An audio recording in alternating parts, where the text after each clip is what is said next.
Hello and welcome to a new video about movie making. Are you looking for a new and affordable wide-angle lens for your camera? If so, this video may help you.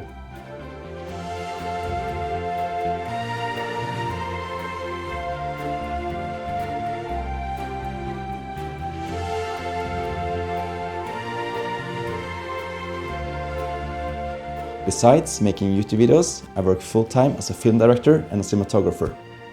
To be able to get enough income as a filmmaker, you often have to do a lot of different film projects, like web series or commercials or promotion videos. Just recently, I was asked to make a promotion video for an architect. And since he wanted me to film inside the houses he had drawn, I knew I had to get myself a new ultra-wide-angle lens. Currently, I'm using the Panasonic Gh4 with a Speedbooster and a Sigma 18-35mm with Aperture F2.8. Since the Gh4 is a crop camera, I bought the Speedbooster to decrease the cropping inside the camera and make the lenses wider. In addition, it increases the maximum aperture of the lens I'm using with one stop. Right now I'm using the Gh4 with the Speedbooster and the Sigma 18-35mm lens. And this shot is the widest I can get in this living room. If I were to show more of the living room, I would need a much wider lens. I wanted to use my Speedbooster to get extra light, so therefore I was looking for a full frame lens or an APS-C lens that would fit the Speedbooster. I ended up with a Samyang 14mm with Aperture 2.8. It's also called Rokinon 14mm or Bauer 14mm. I read quite various reviews about the lens on the internet, so I was curious to see if this would be a good enough lens. The price of the lens is $320 and is available for both Canon and Nikon cameras. So this is the lens. It feels quite robust. The glass is quite large due to its ultra-wide angle, so it needs a big lens cap. The focus ring is smooth to turn and it doesn't feel as cheap as many Tamron lenses do when focusing manually. And this is the aperture ring to change the aperture. Just to mention, if you are looking for a full automatic lens, this is not for you. In the box you will also find a bag for the lens. So let's attach the lens to the camera and see how much wider shot we'll get. So now I'm using the Samyang 14mm and you can clearly see more of the room. And you can see my shorts and the lamp and all that stuff. And actually it doesn't create that much distortion, and that's great. Now we have to figure out how it works with creating the promotion video for the architect. Let's go. This is the cabin I was going to film inside. And since I only had 1 hour to film the whole video, I first did some close-ups with my Sigma 18-35mm lens before changing over to the Samyang 14mm. I used my camera SD1 slider and my tripod to get smooth movements to the shots. So these shots are made with a Sigma lens. I shot everything in 4K and with the Cine-like D picture profile. In post, I used the Film Convert Pro filter in Adobe Premiere Pro. And these shots are made with a Samyang lens.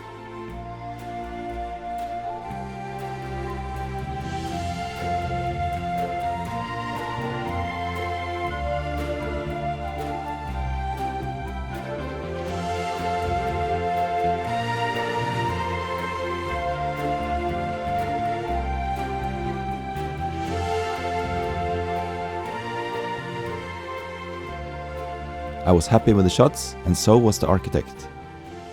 Later, I did a test to figure out how sharp the lens actually is.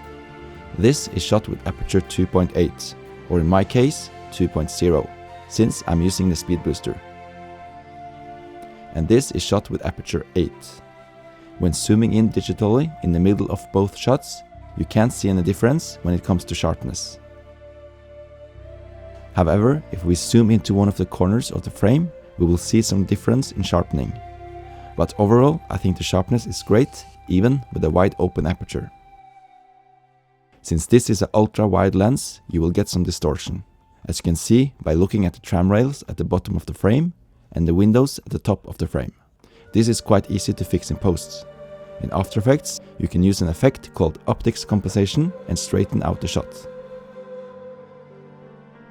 Since the Gh4 has a micro four thirds sensor, it crops the image of a full format lens 2 times. So the full frame Samyang 14mm lens on the Gh4 would be like a 28mm lens on the Gh4. But by combining the Gh4 with the Speedbooster, it crops around 1.5 times instead. This photo is captured with a 14mm on the Gh4 without the Speedbooster. This is captured with the Speedbooster and therefore a crop factor of 1.5. And this is captured with the 5D Mark III full frame camera, which doesn't crop the image. As you can see, it's much wider, however more distorted. For me, the Samyang on the Gh4 together with the Speedbooster is wide enough for my usage. Even when filming inside small rooms, like this shed, I'm able to get a wide enough shot with this lens.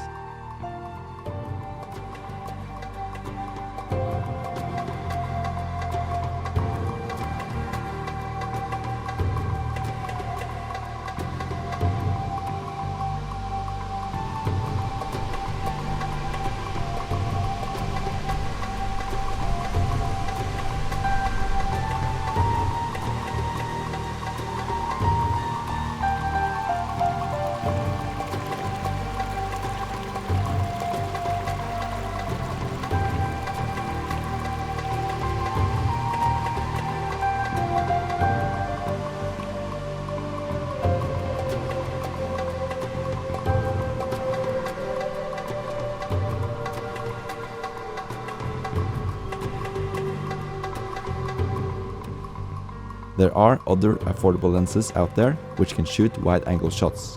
One example is the Sigma 15mm fisheye lens. But remember that a lens like this will give you a lot of distortion.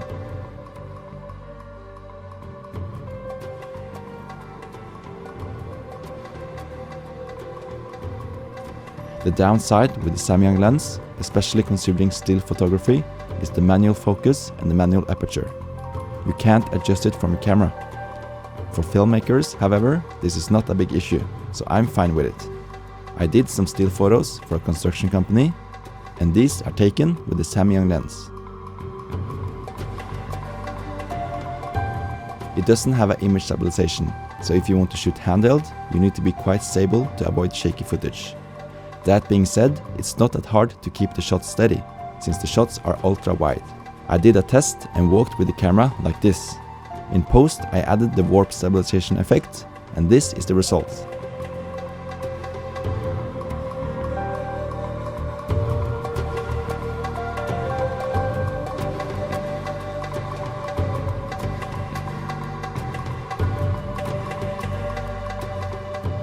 The only 2 downsides that bothers me a bit is that you have to turn the focus ring several times to get from infinity focus to the closest focus. Also, you can't use a normal ND filter on this lens, since it's so huge and bulky. Then you probably would need something big like this. I also read that the quality of this type of Samyang lens varies from lens to lens. So if you buy it, be sure to have a money back guarantee. Luckily, mine seems fine. No matter how good your camera is, if you don't have a good lens, your video quality will look bad. I do recommend the Samyang 14mm lens, especially if you do video with small sensor cameras together with a Speedbooster. So, thanks for watching, subscribe to stay tuned, and I'll see you again soon. Bye bye!